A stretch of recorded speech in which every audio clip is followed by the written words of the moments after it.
Dear aspirants, welcome to today's video. आज के इस बिग पिक्चर के सेशन में हम एक बहुत ही इम्पॉर्टेंट टॉपिक को डिस्कस करने वाले हैं and that is the unemployment in Jammu and Kashmir.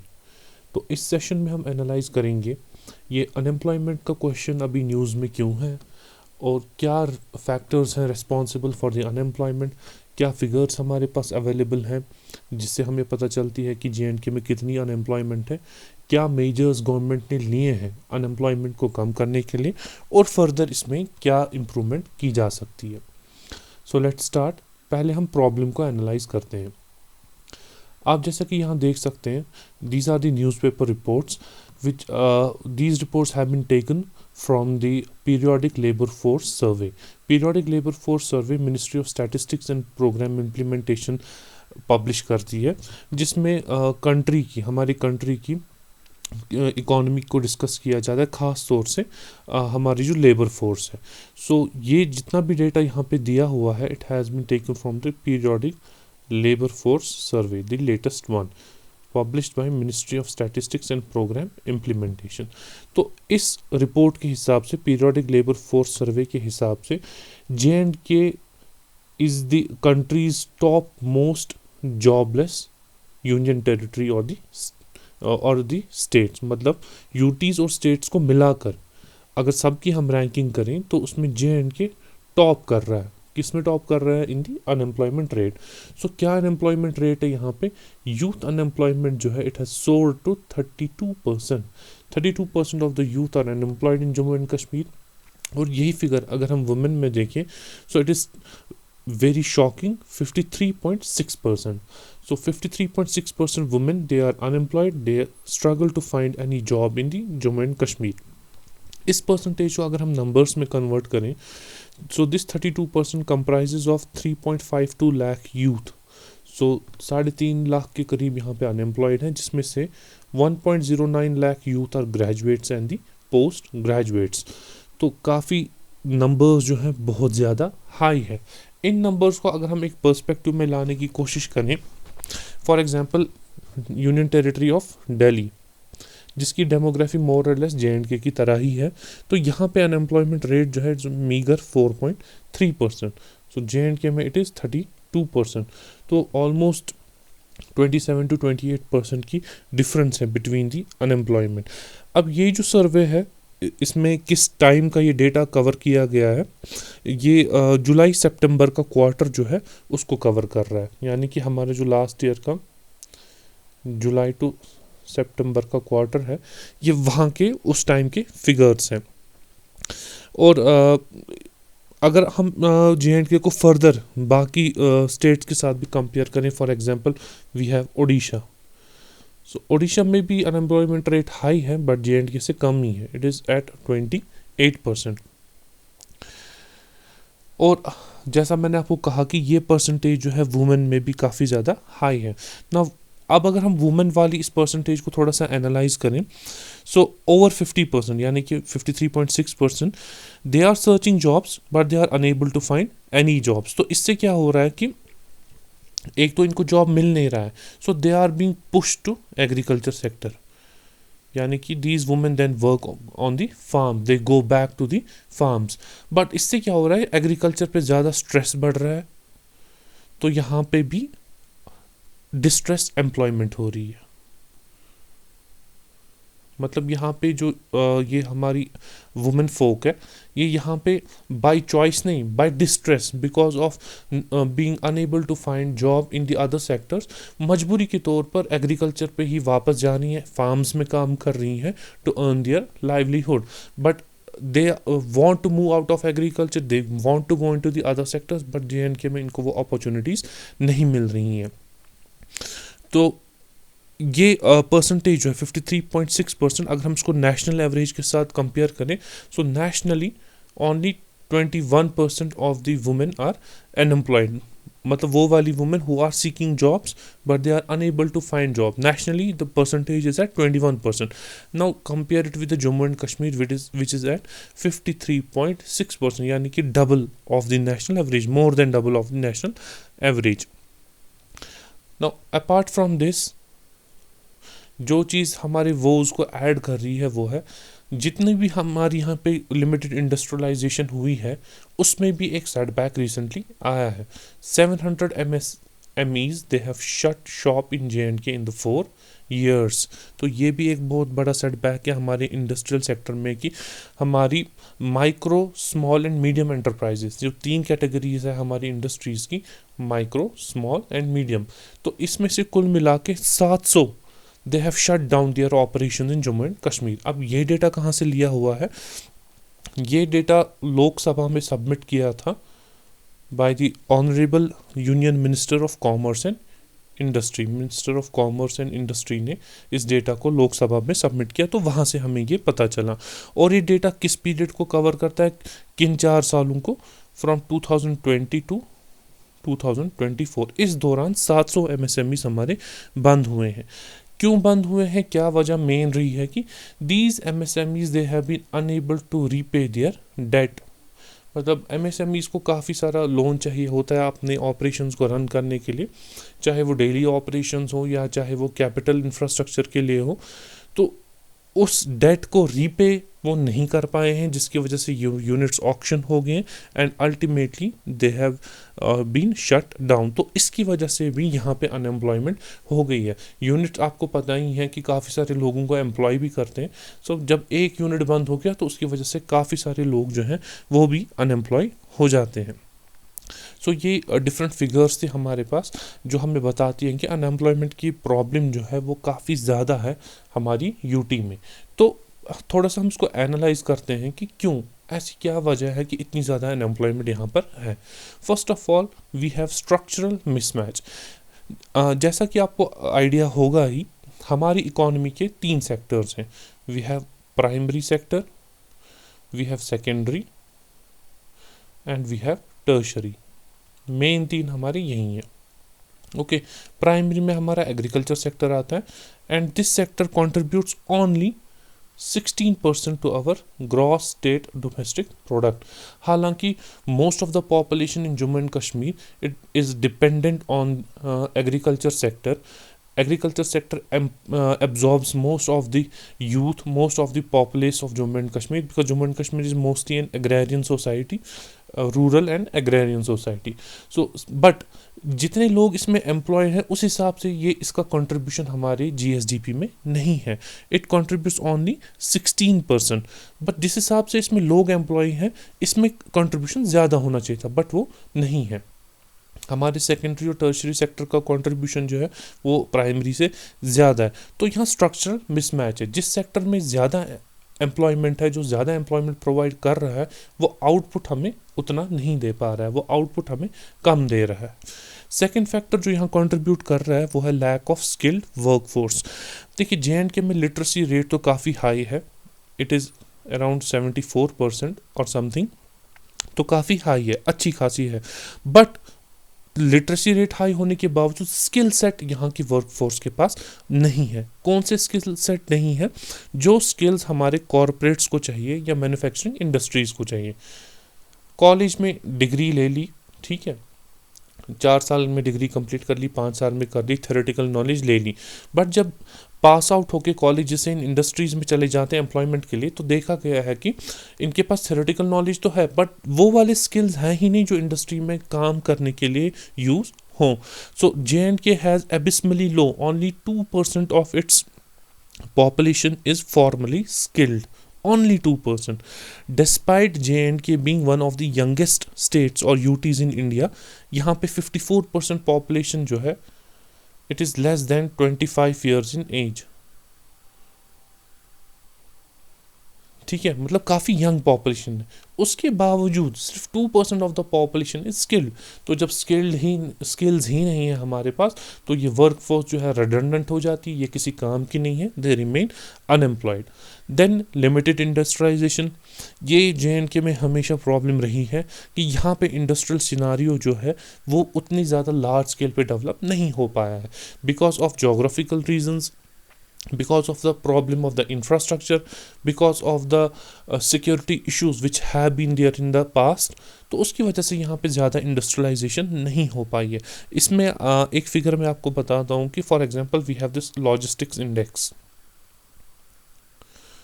Logistics index of 2018, इसमें जे.एंड.के जो है बॉटम मोस्ट रैंकिंग में आया है।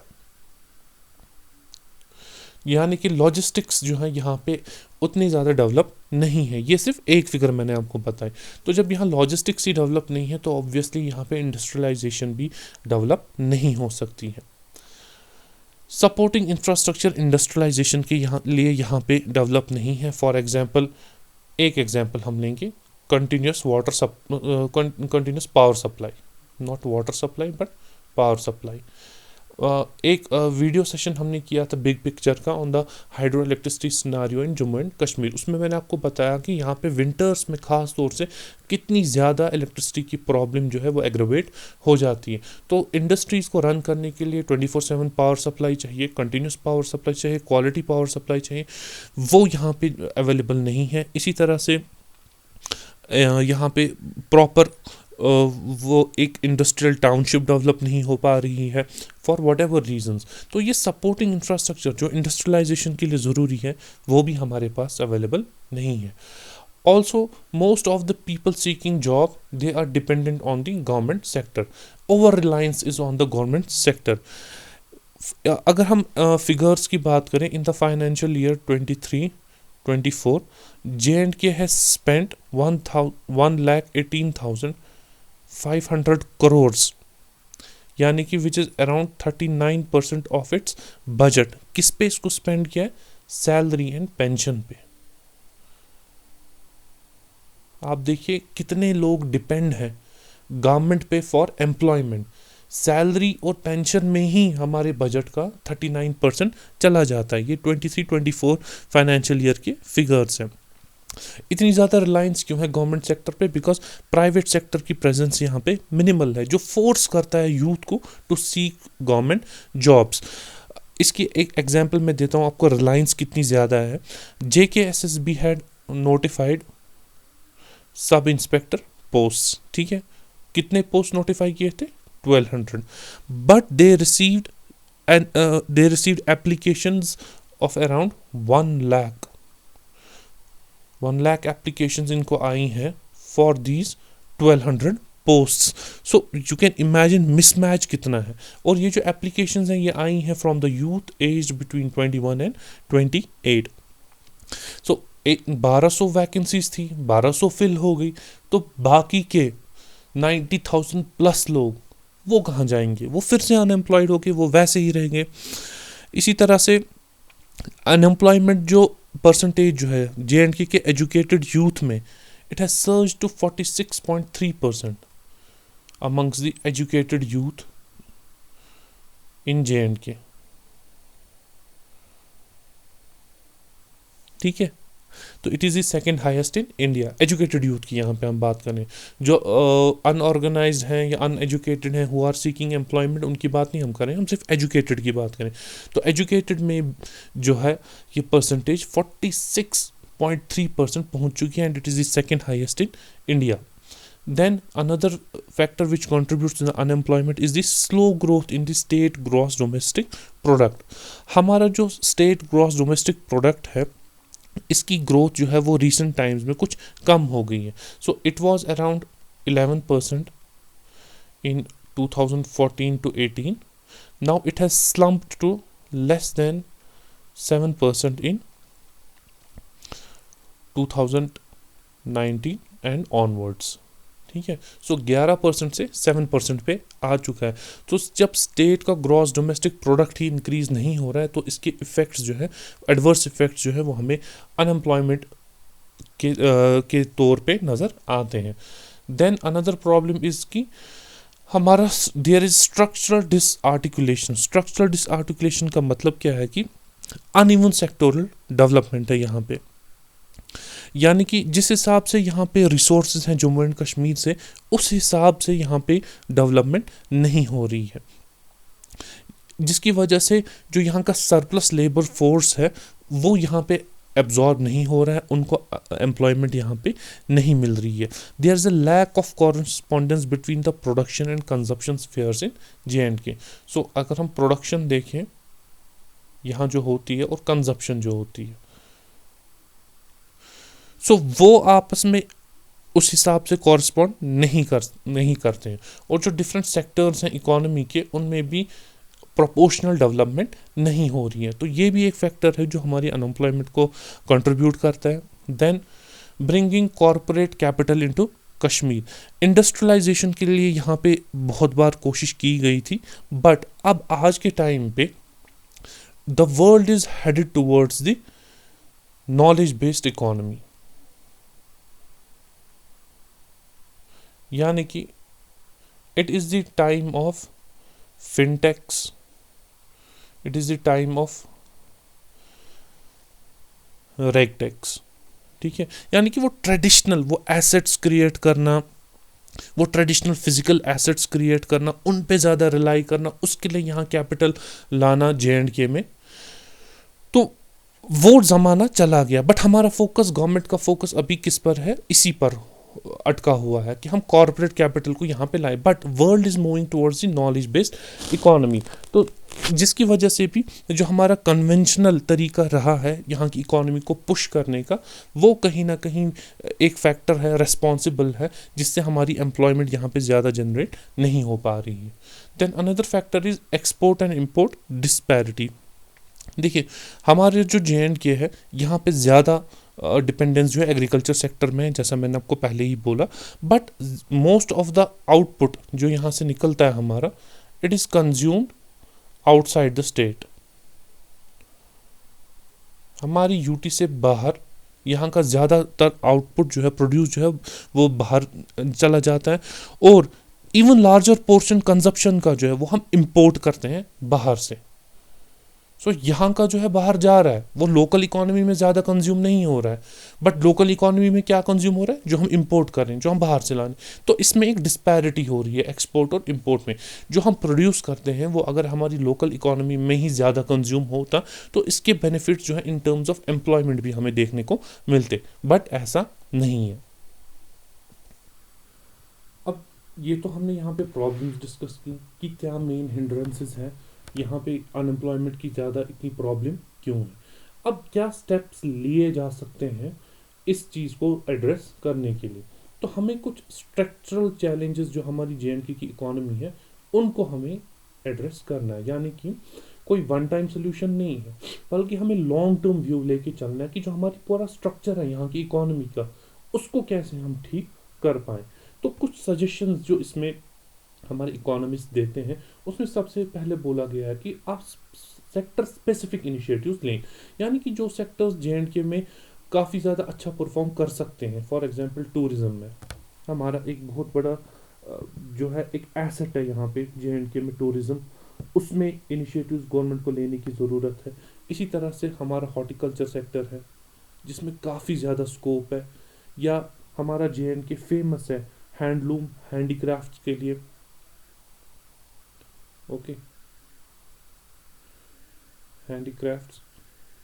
इसी तरह से सेरिकल्चर है हमारा, मतलब यहाँ पे ये वाले रिसोर्सेज जो हैं J&K में नेचुरली अवेलेबल हैं, तो इनको हार्नेस करने की ज़रूरत है, इन पे फोकस करने की ज़रूरत है, इनमें पॉलिसी चेंजेस लाने की ज़रूरत है ताकि एम्प्लॉयमेंट जनरेट हो।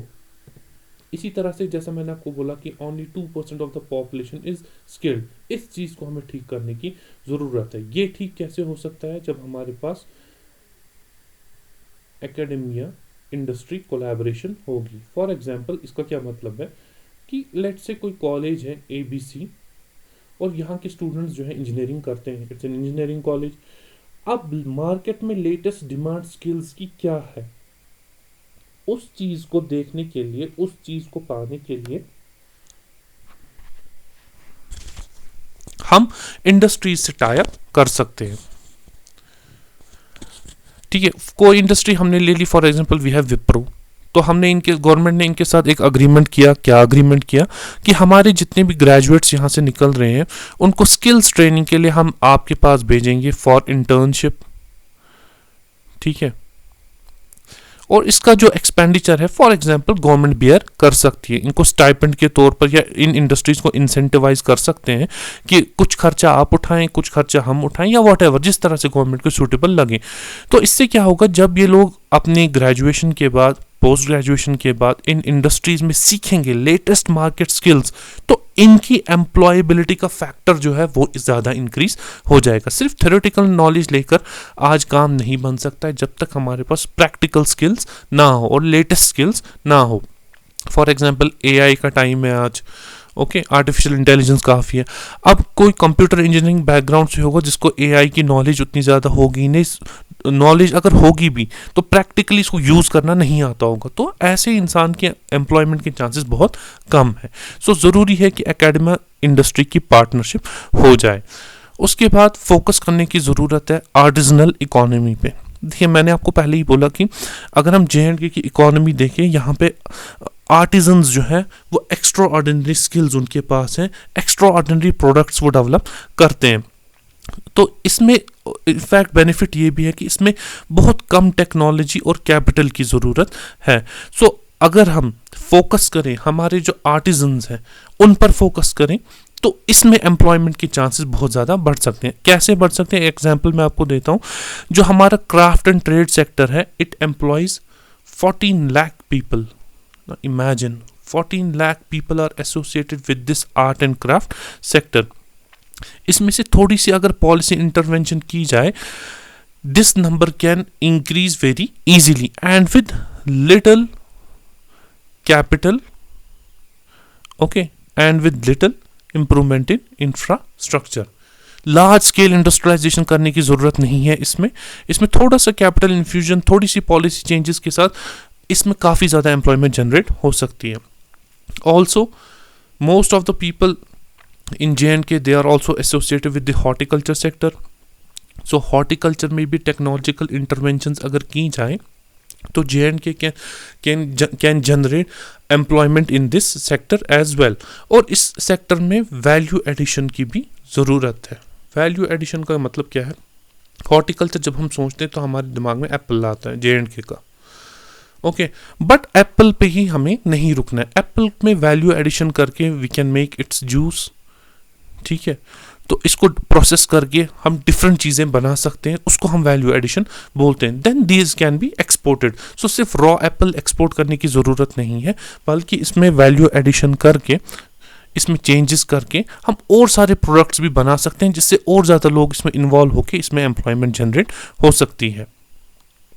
ठीक है, ये जो है सजेशंस है इकोनॉमिस्ट की तरफ से जो हम JNK में रिड्रेस कर सकते हैं।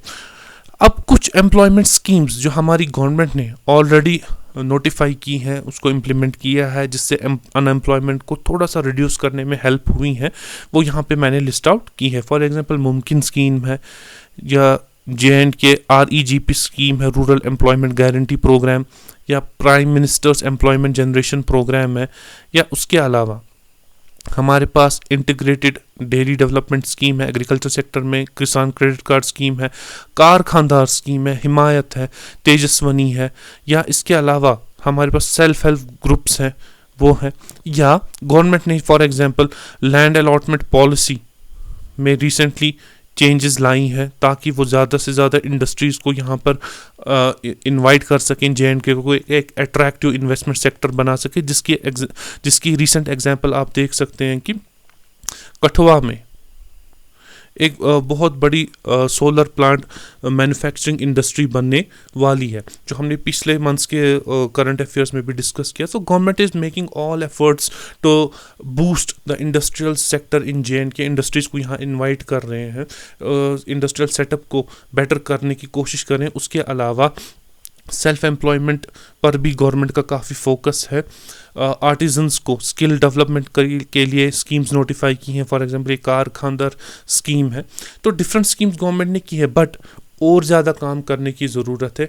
JNK के अनएम्प्लॉयमेंट सेक्टर को बेटर करने के लिए one size fits all approach नहीं अडॉप्ट करना है, बल्कि कोशिश करनी है कि जो सेक्टर जिसमें हमारी स्ट्रेंथ है, उन सेक्टर्स पे हम ज़्यादा फोकस करें, उन सेक्टर्स को हम ज़्यादा स्ट्रेंथन करें, ताकि जो लोग इसमें एम्प्लॉयड हैं वो और अच्छा करें, और उसकी वजह से एक मल्टीप्लायर इफेक्ट इकोनॉमी में क्रिएट होगा और ज़्यादा एम्प्लॉयमेंट जनरेट हो जाएगी। सो ये कुछ पॉइंट्स थे regarding the unemployment in Jammu and Kashmir. आप अपनी तरह से भी कुछ और रिसर्च करके कुछ और पॉइंट्स इसमें ऐड कर सकते हैं। यहाँ पे मैंने आपको इसका एक ब्रीफ ओवरऑल पर्सपेक्टिव, एक ओवरऑल पिक्चर दे दी जो आपके एग्ज़ाम्स के लिए हेल्पफुल हो सकता है। हम मिलते हैं हमारे नेक्स्ट सेशन में। Till then, goodbye and take care.